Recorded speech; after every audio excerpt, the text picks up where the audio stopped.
दोस्तों, नमस्ते, जय माता दी।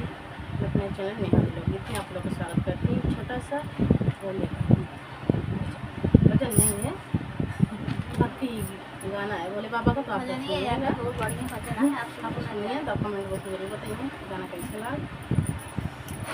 सावन में आइल बापू जरिया के वड़िया खोला ए भोला। सावन में आइल बापू जरिया के वड़िया खोला ए भोला। केवड़िया खोला ए भोला, केवड़िया खोला ए भोला। सावन में आइल बापू जरिया के वड़िया खोला ए भोला। सिर पे सोए लंबी लंबी केसिया, सिर पे सोए लंबी लंबी केसिया। गंगा मैया मार लीला हरिया के मड़िया खोला ए भोला। गंगा मैया मार लीला हरिया के मड़िया खोला ए भोला। सावन में आइल बापू जरिया के मड़िया खोला ए भोला।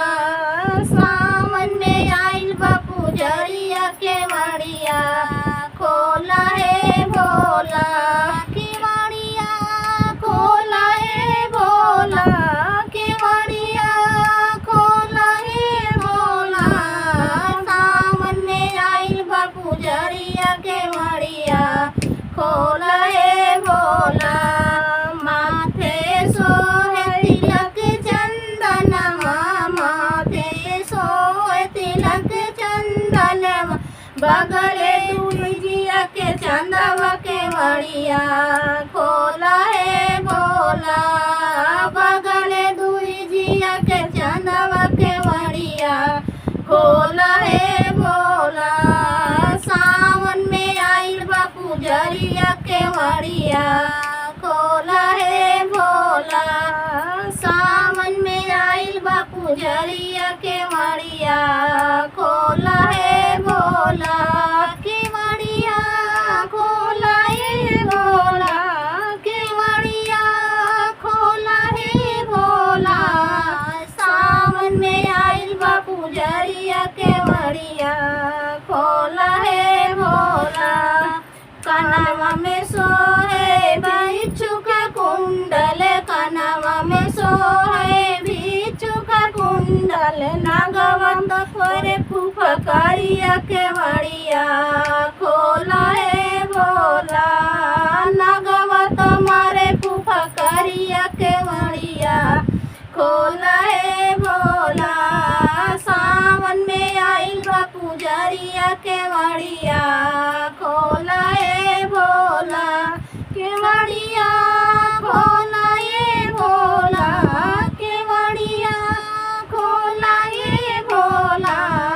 सावन में आइल बापू जरिया के मड़िया खोला ए भोला। सावन में आइल बापू जरिया के मड़िया खोला ए भोला। हाथवा में सोहे त्रिशूल डमरुआ, हाथवा में सोहे त्रिशूल डमरुआ। कमर में मृग का छलवा के मड़िया खोला ए भोला। कमर में मृग का छलवा के मड़िया खोला ए भोला। सावन में आइल बापू जरिया के मड़िया खोला ए भोला। सावन में आइल बापू जरिया के मड़िया खोला ए भोला। केवड़िया खोला ए भोला, केवड़िया खोला ए भोला। सावन में आइल बापू जरिया के मड़िया खोला ए भोला। सावन में आइल बापू जरिया के मड़िया